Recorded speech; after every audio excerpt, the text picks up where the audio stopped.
We are staying nice and cozy for this financial reset video to hopefully keep the vibes chill rather than stressful, because sometimes money can be stressful. Hello everyone, my name's Emily. Welcome to or welcome back to my channel. Today I'm doing a financial reset for July. Last month I kind of combined my resets into a whole monthly reset, including getting my whole life together, finances, and everything else. But this month I decided to kind of separate them, and I think from here on out I'll probably keep them separate just in case people are only interested in one or the other. Then they don't have to sit through the part they're not interested in. But anyways, so the exciting thing about July is that not only is it my birthday month, but it's also a 3 paycheck month for me, where my payments fall. I'm going to be getting 3 paychecks in this month, so that is really nice. This isn't going to change the way I budget. It's not going to make me increase my budget for anything, but it is still really nice. My plan for the extra money that I'll be getting this month that I wouldn't normally get in a whole month is to put it towards my student loans. If you haven't seen my video about paying off my student loans and everything, I have a whole plan on how I'm going to pay it off by a certain amount of time. Not all of my loans, but one specifically. And if you're interested in that, I can link it up in the corner. I think it's... Is it this corner or this corner? I don't know, but I'll link it in the corner. So I think what I'm going to start off first is go through all of my spending and kind of show you my spending from June. We'll reflect on it, see how I did, and then we'll move into July. So I'm going to pull up on my computer.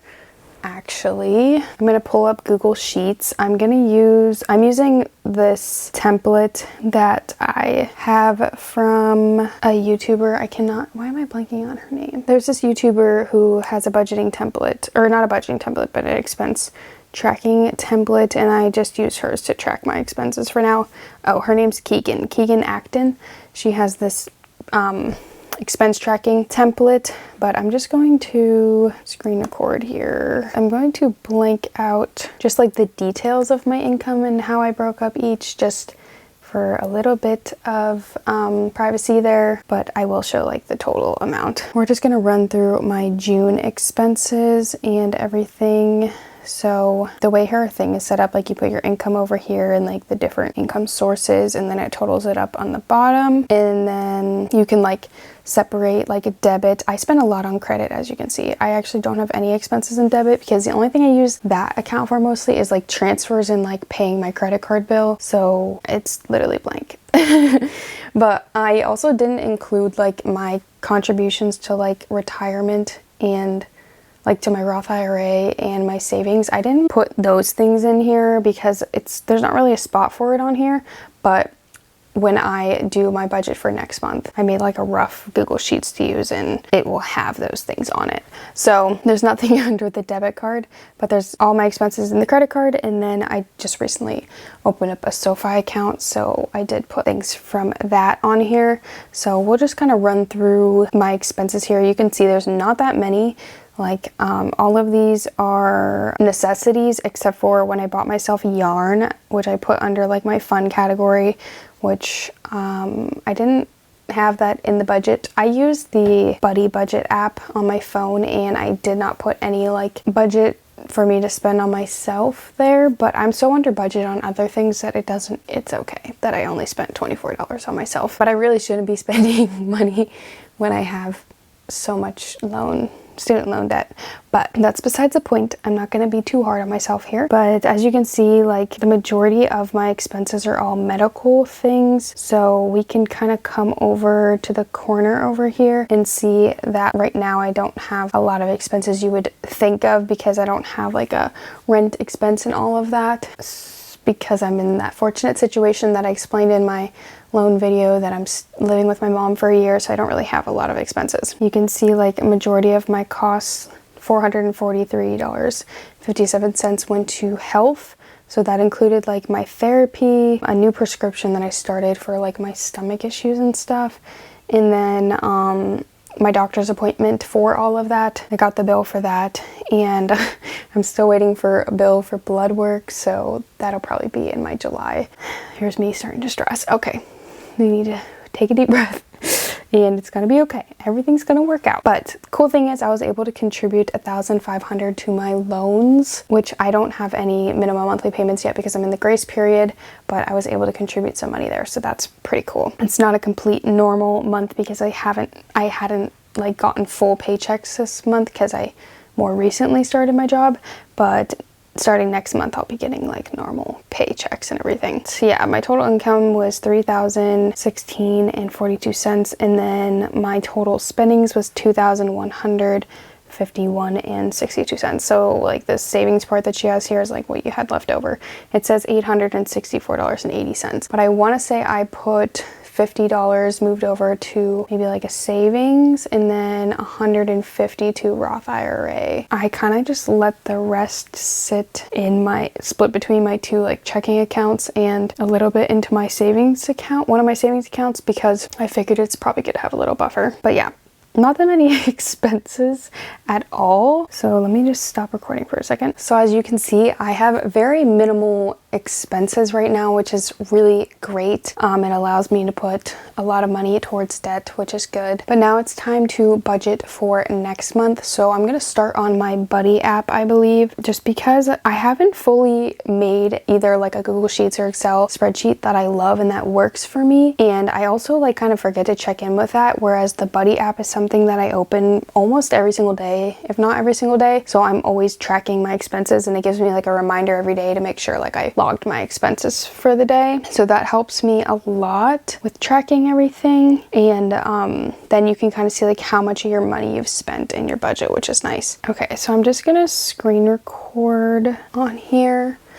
I'm just gonna move over because I can just kind of insert it over here maybe. Basically, I already like have the budget set because it sets it for every month. Like if you make one for one month, it carries over to the next month, if that makes sense. So for July, you start off by putting like income in. So I just have like a salary amount put in here, and then income of $10. I always just put that because I do other things on the side to make money, and I don't always bring in money every month from that. So I always just put $10 because I don't know, that's better than like putting a higher amount, because sometimes it's going to be zero, and sometimes like last month it was I think zero. I don't really know. No, it wasn't. I don't know, but sometimes it's zero and sometimes it's more. So I just put $10. And then we have the lifestyle category, which has like gas. I have $100, groceries $150.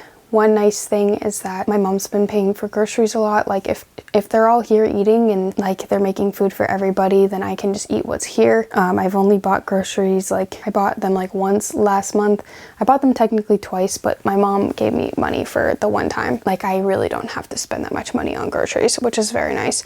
So it's really if I just like want extra things or whatever, I just gave myself a little budget. And then for the weeks that I'm here by myself, I obviously need to feed myself. And then home supplies are also known as like toilet paper fund, which I got that term from Caleb Hammer. If you've ever watched him, he has a financial audit channel. He has a bunch of channels, but I found him from his financial audits. That is like anything you need, like house supplies, like toilet paper, paper towels, which that stuff I don't have to buy right now, but also includes like makeup and like personal items, like anything you need, but that's not food for groceries. This also could be used, like say you had to buy yourself like new clothes or whatever, you could kind of like use it from this fund, I guess. Technically I could pull like my yarn out of here, like if I'm not using the full fund, maybe I could like, you know, tweak it a little bit to buy myself something out of it. But anyways, moving on. Next category on here is medical. So this is, before it was just like my therapy, so I budget like $500 a month, because as you saw, my therapy is $115, $116 a month, or a session, and I was trying to go weekly, but I don't always get there like every week, but because of holidays and busyness and all that. But I just like to budget $500 just to be safe. But now I have other medical expenses coming up with all of like the tests and everything that I have to get done, and a lot of it is like out of pocket because I'm currently on my parents' health insurance and their deductible is really high. So yeah, I don't want to get too much into that because then I'm gonna stress. But next month I will be taking, I'm not changing it on here because like I said, it will change for every single month after that, and it's not going to be a monthly expense, but I am going to be setting aside a little bit of money this month to help cover costs coming up. It's not enough to cover it, but I did say in my video about like my debt payoff plan that I have an that I have an emergency fund if I need to pull from it, and also the bills are probably going to come like the month after things happen. So even though there's something like expensive happening in July, I might not have to pay the bill till August. So I will have some time to, like, you know, if I need to pull money from paychecks and whatnot. But it's good for me to be proactive and set money aside this month. And I'm not going to be spending this whole $500 this month because I think I can only get to therapy like 3 times this month. So I'll also have a little buffer from that. But now this includes like my prescription, which is like I'm gonna have to get monthly, and I think it's gonna be more expensive because they're upping my dose. And then I know I'll have like costs from blood work coming up, and then also another test that I'm having this month. That one is a hefty price. I was looking at prices, which was not a good idea because I was stressing myself out, but also I wanted to be like mentally prepared, and I was seeing prices that were like $1,400. So it's a hefty price. So I need to be thinking about putting some money aside this month. Moving on from the medical bills and stress, because holy crap, medical bills are stressful. On to the next category. This is my most exciting category to me because I don't know why, but I just feel so motivated to put stuff towards this category. But this is my debt and savings category. So I've been factoring in like my student loan payments. So like my minimum monthly payments, this is a little bit, what's the word, rounded up. Like it says 1,600. That is rounded up from what my minimum monthlies would actually be once they are in effect, but they're not in effect till November. But I put that on there because I was making myself at least put that much towards my one loan every month, which I didn't do that last month, but that's because I didn't have enough income. But that's besides the point. I have on here 1,600 that I want to put towards my one loan, and then I also put on here 550. That's like an extra amount. That's like extra payments to make. And then I have on here to invest 300, which I don't know if I'll actually put that much in, but I just put it on there because I don't know. But when we make my other budget on my computer, I'm probably not going to make it that high. Just because when I first made this budget on here, I didn't have all these medical expenses coming up. So things are changing. My priorities are changing a little bit here. But that is what my buddy app looks like for the month, and I like it because it shows you like how much you have remaining. This is like the remaining screen. This is my favorite one to look at, but you can also look at like the plan, which it'll show you like how much you have left to budget, and it also breaks it down. So it's like, oh, majority is going to debts and savings, then medical, and then lifestyle. But I like how it looks in like the remaining category because it'll show you like how much you have left to spend in each category. This is just like my really rough Google Sheets for the monthly budget. Right now I'm blanking out all of my income, but since it is a 3 paycheck month plus, like, as you can see, there's like 6 different things of income on there. They're just all blacked out. There's like a couple places I'm expecting to get income from this month on top of having a 3 paycheck month. I'm not fully budgeting to expect all of them because I don't know if I actually will get all of them, but that's there. And not all of them actually have things in them. Anyways, you can't even see them anyways, so you probably don't care. But I also have this little category over here for debts because I thought about like writing out all of my debts to keep like a little total going. I just didn't get to it right now. I have to transfer them over because right now they're in a like Microsoft Excel, so I need to type out like all my debts over there. I will do that at some point, but not right now. So let's first start off by unblocking my total income over here so that you can see that is my budgeted income for July. Keep in mind it's a 3 paycheck month, plus there are other places that I'm expecting to get money from, and that's just the budgeted. We'll see what the actual ends up being. So then I can unmark this. I just marked that so that it didn't spoil it. But this little spot down here, the total left over, is going to show like how much is left over from being budgeted. So let's go through and budget out what we have for each of these. So we have groceries, gas, TB fund, therapy, and prescriptions. For groceries, I'm going to budget $150. And then for gas, I'm going to budget $100. I don't ever actually spend that much in gas. I mean, last month I literally spent like, what, 40 something dollars, but also my mom filled my gas up beginning of that month because I drove us like around. So I guess I would have spent like $70 some dollars, but I don't know. We'll see how much I end up actually spending, but I'm going to keep it at 100 for now. It's better to like over budget for something than under budget, in my opinion. TP fund 50. Did not spend any in this last time unless we count my yarn. So I think 50 is fine for that. Therapy, 500 I'm going to budget just because it gives me wiggle room for things. And then for my prescription, I'm going to budget 25 just because it was like $12 before. I don't know how much it's going to be. I don't know if it's going to be double because they like up my dose or whatever. I don't really know. So I'm just budgeting 25 just in case. My like total expenses budgeted is $825. That is very minimum. I should actually have like a little percentage thing over here. Let's see, spending breakdown.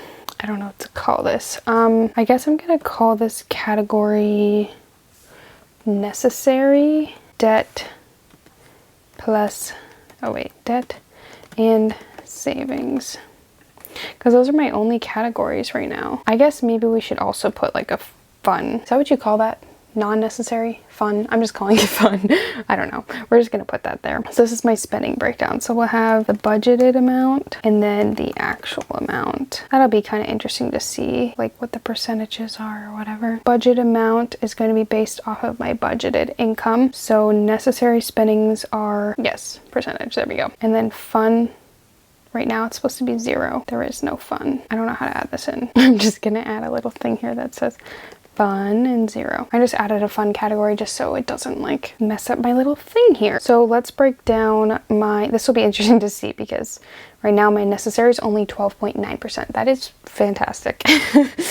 That won't be like that for long, but that's what it is right now. So how much I'm putting to Roth IRA, I'm gonna say 150 and 50 to savings. I would like to put 300, but just because of medical stuff right now. So loan payment, according to my loan payment plan, I plan to put 3,500 towards it, and then medical sinking funds, I'm gonna put 1,100 towards that. That's not gonna cover it, obviously, if it's what I'm like predicting it to be, but it's better to have nothing or something than nothing. So that brings my total debt payoff and savings to 4,800, and that leaves me with $765.39 left to budget in. I'm just going to leave that at that right now because I don't know, I want a little wiggle room just in case I maybe don't have some of that income that I budgeted for. But I think that is good to keep that how it is. So yeah, debt and savings is budgeted out to be 75%. That's crazy. I guess we should make a category that's like leftover. Yeah, so 11.98 is leftover. We'll see what it actually ends up being. I need to make this some sort of color. Okay, that'll be interesting to see what it actually ends up being. Okay, well that's a pretty simple breakdown of my budget for the month,